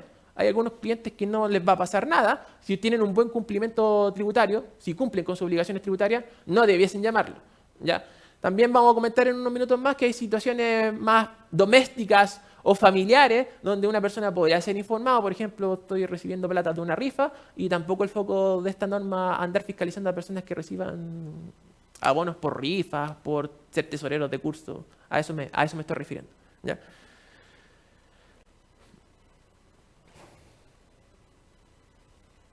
Ya, lo otro, esta norma no se debe confundir, la norma del artículo 85 ter, no se debe confundir con otras fuentes de información. Ya, por ejemplo, otro de los cambios que introdujo la ley 21.713 fue la modificación al artículo 68 del Código Tributario que se han ido prorrogando o alzando la vigencia, que en principio ahora van a entrar en vigencia el 2 de enero del 2026, donde dice que si yo como vendedor quiero contratar pedir algún crédito a algún banco o hacer algún trámite en una institución fiscal, alguna municipalidad, o contratar algún servicio de medio de pago tecnológico, este organismo me debiesen a mí exigir que yo tenga una iniciación de actividades. Eso corre por otro carril, que eso está en el artículo, repito, 68 del Código Tributario. Y tampoco confundir el artículo 85 ter con las facultades que sigue teniendo el Servicio de Impuesto Interno a través del artículo 62 y 62 bis para solicitarle al contribuyente o al tribunal acceso a la información bancaria. ¿Ya? Porque todavía al día de hoy sigue vigente el secreto bancario. Los bancos están obligados a resguardar mi información financiera. Entonces, si el servicio quisiera exigirle al banco obtener información detallada sobre mis cartolas bancarias, lo puede hacer, pero solicitando la información de acuerdo a los mecanismos del artículo 62 y 62 BIR, que a todo esto también sufrieron modificaciones con la ley de cumplimiento tributario. ¿Ya? Lo importante, volviendo al 85 ter, a la DJ 1959, que esta habla de las 50 o 100 transferencias. Lo único que va a decir esta DJ es si la persona recibió más de 50 transferencias en un mes, en un día, en una semana, o más de 100 transferencias en un semestre. Pero no va a decir el formulario quién le transfirió. ¿Ya? Entonces, por ejemplo, Juan Pérez, contribuyente, que en su cuenta corriente recibió, supongamos, en el mes de mayo del 2025, recibió más de 50 transferencias, lo único que va a decir la DJ, el RUT de Juan Pérez, recibió, por ejemplo, en el periodo de mayo, supongamos que recibió 60 transferencias de 52 personas distintas, y esas 60 transferencias en plata fueron, no sé, 8 millones de pesos. Ya, pero no va identificado quién le transfirió. Esa información, ese detalle no la tiene la DJ. ¿No? Solamente dice cuántas transferencias, de cuántas personas distintas y cuánto suma en pesos esas transferencias, esos abonos. ¿Ya? No va a ese detalle.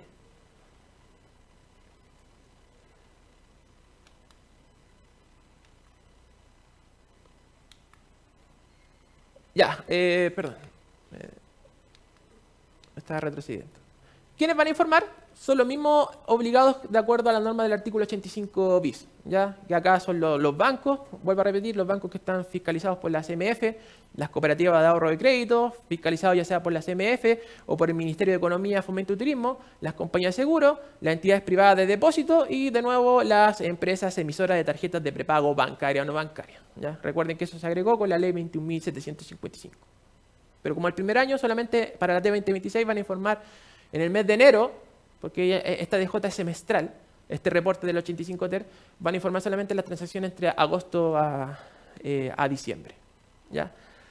Hablemos un poquito de qué cosas se va a reportar.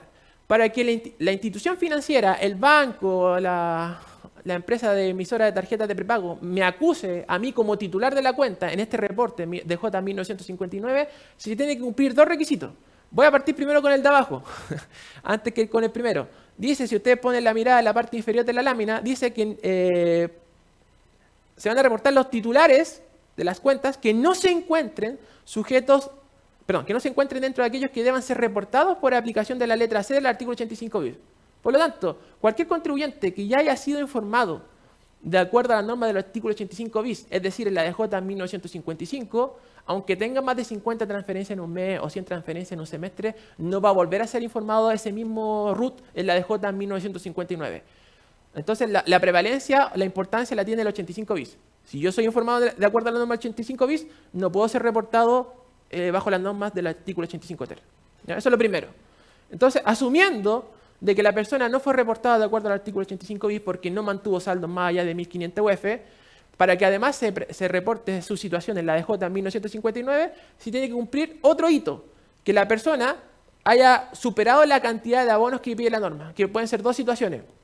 Primer hito, que en un mismo día, semana o mes, reciba más de 50 abonos en sus cuentas bancarias, que pueden ser depósitos a plazo, que pueden ser cuentas de ahorro, cuentas corrientes, por ejemplo, cuentas vistas, más de 50 abonos, pero también más de 50 o más personas diferentes. ¿Ya? O sea, si yo recibo, no sé, en un mes 80 transferencias, pero de una misma persona, no sirve. Tiene que ser de más de 50 abonos de 50 personas distintas. ¿Ya? Porque recordemos, o el espíritu de la norma, es que salgan reportados probablemente, no siempre va a ser así, pero lo que busca es que salgan reportadas las personas que estén vendiendo productos o prestando servicios de forma informal, que a lo mejor no han hecho iniciación de actividad o están subdeclarando sus ingresos, que no boletean todas las ventas. ¿Ya? Entonces, esas personas son las que van a salir reportadas. Y la segunda situación es que dentro de un semestre presenten por lo menos 100 abonos, hayan recibido más de 100 transferencias, pero también de 100 personas distintas. Y como son semestres, acá tenemos que partir el año en dos. Va a haber un reporte por el primer semestre, que el primer semestre de enero a junio se tiene que presentar a más tardar el 30 de julio, y el segundo semestre, que va de julio a agosto, se tiene que reportar en el mes de enero.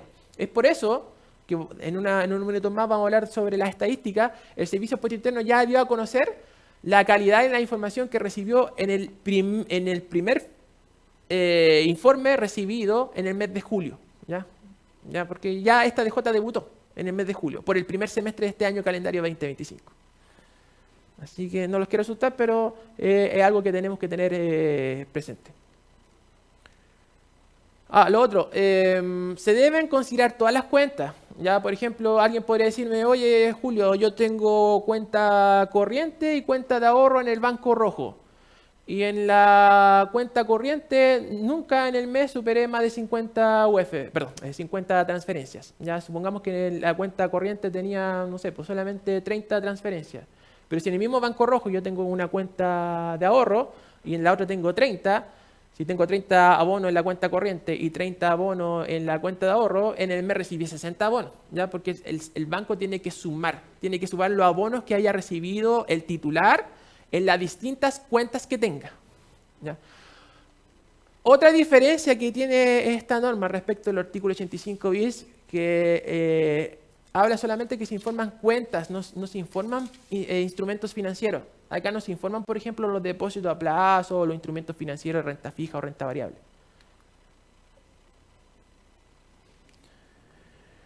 Algunas cosas sí, que no se consideran, ya, porque lo que busca la norma es que solamente contabilizar o computar las transferencias que vienen de terceros. Dice, no se considerarán para el cómputo la cantidad de abonos, los siguientes abonos. Por ejemplo, transferencias del mismo titular entre las diferentes cuentas. Si usted es una persona que, por ejemplo, que acostumbra pasar plata de la cuenta de ahorro a la cuenta corriente, ese abono no se va a considerar, ¿ya? Entonces, por ejemplo, si alguien recibió su sueldo, mi empleador me depositó el sueldo en la cuenta corriente, ahí yo ya tengo un abono en el mes. Pero si ese mismo sueldo después yo lo muevo a la cuenta de ahorro, que es la misma plata que estoy pasando, entre comillas, de un bolsillo a otro, ese abono a la cuenta de ahorro el banco no lo va a computar, ¿ya? No es que tenga uno y uno, no es que sean dos, sigue siendo uno, ¿ya? Entonces, repito, los abonos realizados por el titular en sus diferentes cuentas no se va a computar. Y tampoco, de acuerdo a la circular 2, dice que se van a computar, por ejemplo, operaciones o abonos a las diferentes cuentas bancarias que correspondan a reversos de operaciones comerciales, eso no se considera, abonos por devoluciones de impuestos, la devolución que esperamos que usted reciba en el mes de mayo, esa no se va a computar. Los abonos ordenados por los tribunales tampoco se considera. Tampoco se considera, dice, los abonos por montos de crédito o préstamos que yo pueda solicitar. Eso no entra. Los rescates de fondos mutuos, los rescates de los depósitos a plazo tampoco, ¿ya? Una de las facultades que tiene el Servicio de Impuesto Interno, que acá dice la lámina, casos donde el servicio puede solicitar la entrega de información, esto también es importante, dice que, de acuerdo al inciso cuarto del artículo 85 ter, el servicio puede presumir, insisto, presumir que un contribuyente está subdeclarando su ingreso. Por ejemplo, no boletea todo lo que vende, no factura todo lo que vende. O podría estar realizando un acto ilícito. Y en esos casos, cuando el servicio presuma que alguien está subdeclarando o está generando un ilícito tributario, el servicio puede pedirle a la institución financiera que la información de ese contribuyente sea reportada en la DJ. ¿Ya? Se tiene que agregar. Ese requerimiento, eso sí, tiene que ser a través de una notificación también formal, de acuerdo a las normas que establece el artículo 11 siguientes del Código Tributario, ¿ya? ¿Qué cuentas se van a reportar? Si se fijan, no son exactamente las mismas, son muy parecidas a lo que vimos en el artículo 85 bis. Son cuentas corrientes bancarias, cuentas a la vista, cuentas de ahorro a plazo, cuentas de ahorro a plazo para la vivienda, cuentas de ahorro a plazo con giro diferido, cuentas de provisión de fondos, cuentas bipersonales. Ya un comentario sobre las cuentas bipersonales. Si usted tiene una cuenta bipersonal, las instrucciones dicen que en el reporte, por ejemplo, si es de dos personas, van a ser informados el titular 1 y el titular 2, en líneas distintas. Así que va a aparecer dos veces. Por ejemplo, si yo tengo una cuenta corriente a lo mejor con mi cónyuge, va a aparecer el root de la cónyuge y mi root, por dar un ejemplo, ¿ya? Lo otro, ahí estoy mostrando en la lámina la declaración jurada de 1959, que repito, debutó ahora en el mes de julio. Las últimas instrucciones, que incluyen los cambios donde se agregaron las empresas emisoras de tarjeta prepago, están dadas en la resolución 109 del año 2025. Entonces, la primera DJ se presentó en el mes de julio, la segunda DJ, que corresponde al segundo semestre de este año calendario, cuando la van a reportar las instituciones financieras, en el mes de enero, ¿ya? En el mes de enero. ¿Qué titulares se van a informar? Acá también la norma señala que se van a informar, pueden ser personas naturales, jurídicas o patrimonio de afectación. Pero acá sí la ley dice que en la medida que tengan domicilio o residencia en Chile. Repito, se informan en esta DJ personas naturales, jurídicas o patrimonio de afectación con domicilio o residencia en Chile, o también titulares de cuenta que se hayan constituido o establecido en el país. Esa es la expresión que ocupa, ¿ya?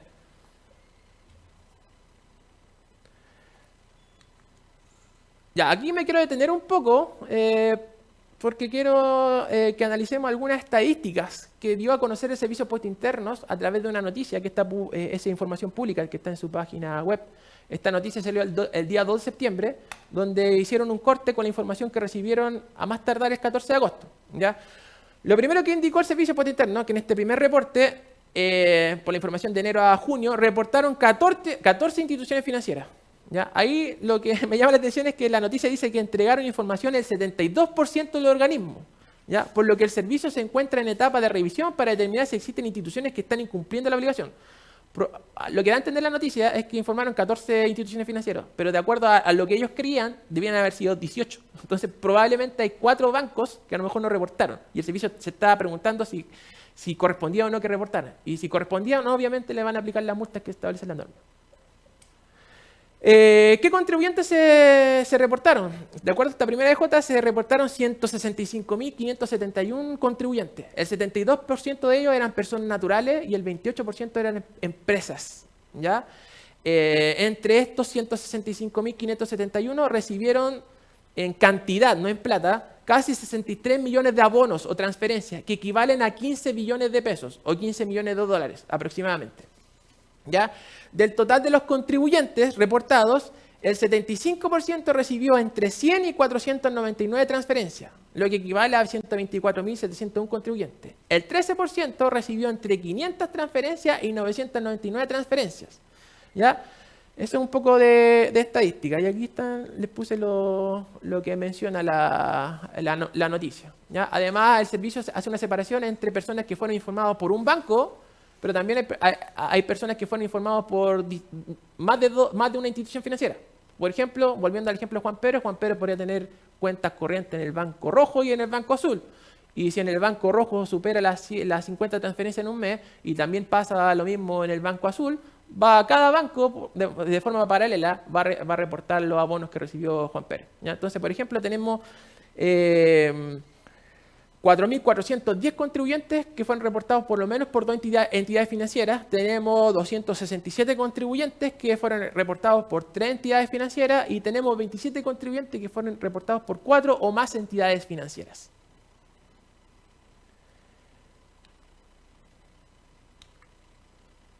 También acá tenemos un dato sobre productos distintos. ¿Ya? Hay 141.000 RUTs que solamente informaron un tipo de producto. Por ejemplo, solo cuenta corriente. Hay 22.118 personas que fueron informados por lo menos con 2 productos distintos, que podría ser, por ejemplo, cuenta corriente, cuenta de ahorro.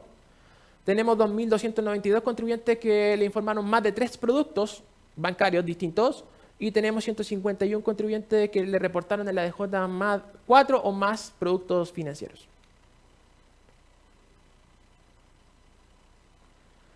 Ya me voy a saltar a los focos, me interesa ver esta parte. Ya, los escenarios posibles. Entonces, tenemos que el servicio probablemente recibió información en el mes de julio y aparece el RUT. Supongamos que usted que me está escuchando en su oficina dice, oye, me informó el banco que yo recibí más de 50 transferencias en un mes. ¿Me debo asustar? ¿No me debo asustar? Va a depender de dónde se encuentre. ¿Ya? Como ven en la lámina, a la mano izquierda aparecen los focos de fiscalización que el servicio ha dicho. Dice, o sea, usted se debiese asustar o preocupar si es que es una persona que genera venta informal de productos. ¿Ya? Entonces, todas las personas con venta informal de bienes o servicios que no han hecho iniciación de actividades, el servicio probablemente lo notifique, lo llame, ejerza alguna facultad de fiscalización. Puede ser que en algunos casos solamente, porque también va a depender de la cantidad o del tamaño, genere medidas preventivas o de, ¿cómo le llaman al servicio? Hay una palabra más bonita, acompañamiento. ¿Ya? Pero en algunos otros casos, si usted ya es un contribuyente con iniciación de actividades, pero de forma a lo mejor pensada o voluntaria decidió subdeclarar su ingreso, es decir, recibió transferencia y usted voluntariamente no quiso emitir la boleta o la factura, también va a ser un foco de fiscalización. ¿Ya? Entonces, repito, van a estar acá informados los que venden informalmente, tienen un comercio informal y no tienen iniciación de actividades, y también van a ser fiscalizadas las personas que, aunque tengan inicio de actividad, subdeclaren los ingresos. ¿Quiénes no debiesen asustarse? No es el foco de la norma fiscalizar a los RUT que salieron reportados en la DJ. Por ejemplo, dicen los contribuyentes con inicio de actividad que cumplen con sus obligaciones tributarias. Si usted cumple, factura todo, boletea todo, no debiese preocuparse. Y tampoco debiesen preocuparse las personas que reciban un alto número de transferencias, pero que no estén asociadas a una actividad comercial. Por ejemplo, el tesorero de curso, si usted recibe transferencias por rifa solidaria, por actividades sociales o familiares, o por fondos de una comunidad para el pago de servicios comunes.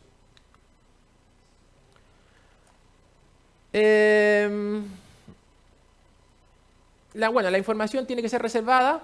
La información que reciba el servicio postinterno a través de la DJ tiene que ser reservada. Los fiscalizadores no pueden darla a conocer. Tiene que ser resguardada de acuerdo al artículo 35 y 206 del Código Tributario.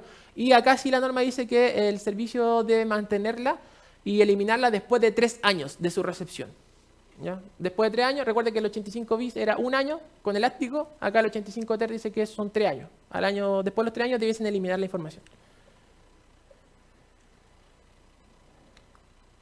Creo que eso es lo que quería mencionarle. Muchas gracias, Julio. Bastante completo la presentación. Una pregunta, porque ya estamos en la condición del tiempo. Una pregunta generalizada. ¿Qué pasa si las personas abren distintas cuentas en distintos bancos para estos efectos? ¿Suman para estas disposiciones? Ya, por ejemplo, volviendo al ejemplo de Juan Pérez. Si Sí. Juan Pérez tiene cuentas en el Banco Azul y en el Banco Rojo, cada banco por separado tiene que hacer análisis. Por ejemplo, el Banco Azul tendría que analizar si Juan Pérez tuvo más de 1.500 UF y el Banco Rojo tendría que analizar si Juan Pérez tuvo más de 1.500 UF. Si cada uno supera los umbrales, cada uno de forma paralela tendría que presentar la DJ en 1955. Y si fue presentada la DJ en 1955, de acuerdo al 85 bis, no podría ser a la vez reportado por el mismo banco, por la DJ en 1959. ¿Ya?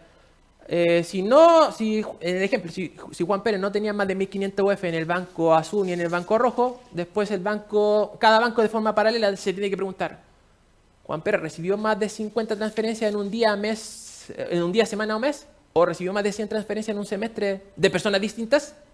¿Ya? Si el Banco Azul dice que sí, tendría que el Banco Azul presentar la DJ en 1959. Pero si en el Banco Rojo no superó el umbral, el Banco Rojo no va a informar. Es decir, responder la pregunta, el análisis es por separado. Claro. Y una última pregunta que no la puedo dejar de hacer, que es la pregunta típica que se hacen muchos contribuyentes, sobre todo estas personas que reciben, por ejemplo, abonos por clubes deportivos, que están recaudando fondos para rifa.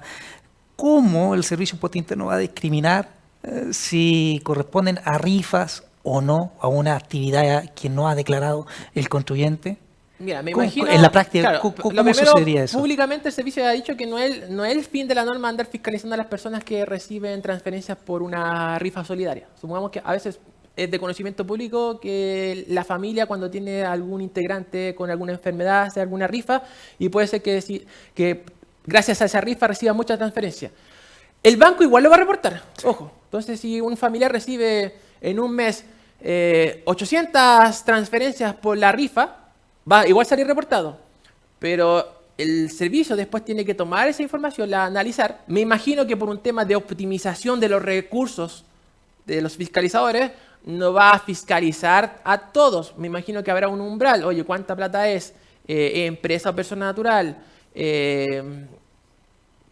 Ahí hay alguna forma. Lo que sí, mira, hay un oficio curioso. No hace alusión a la rifa, pero hay un oficio, por aquí lo tengo apuntado, si alguien después lo quiere leer.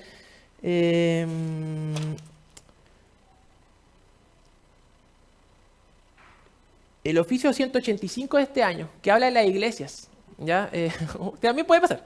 Si yo soy una iglesia, por ejemplo, y recibo más de 50 transferencias en un mes, el servicio ya ha dicho en el año 2012 que, por regla general, a menos que se pongan a vender cosas, los ingresos que reciben por donaciones de las personas que van a la iglesia son ingresos que no pagan impuestos. Pero el banco igual va a reportar si es que la iglesia supera este umbral de las 50 o 100 transferencias. ¿Ya? Pero no, si lo llaman, va a tener que demostrar que fue aporte de las personas que asistieron a la misa. ¿Lo podrían fiscalizar? Sí, pero no hay giro de impuestos. ¿Ya? Eso dice ese oficio. Y otro oficio que les puedo señalar también, el 251 del año 2025, que habla de la situación de un tesorero de una organización sin fines de lucro. Eso es como casos prácticos que ya han sido de conocimiento público, que lo pueden encontrar en la página del Servicio Impuesto Interno o también a través de la plataforma Checkpoint. Excelente presentación. Muchas gracias por compartir el conocimiento. Un gusto. Muchas gracias. Hemos llegado al final de la jornada del día de hoy y ahora entra Mario a dar el resultado Muchas del gracias, concurso. gracias Julio, gracias Juan Carlos, gracias a todos los que se mantuvieron conectados. La verdad es que hemos culminado por hoy la segunda jornada de nuestro Tax Week. Antes de finalizar, quisiéramos anunciar el ganador de nuestro concurso, Julio Baeza Araya. Felicitaciones. Será contactado por nuestro equipo de producción de forma interna para poder recibir su premio. Los dejamos entonces ustedes invitados para el día de mañana, que continuaremos con nuestro Tax Week. Espero que hayan podido disfrutar todas las charlas que hemos tenido hasta el día de hoy, así que nos conectaremos mañana nuevamente. Que pasen muy buena tarde.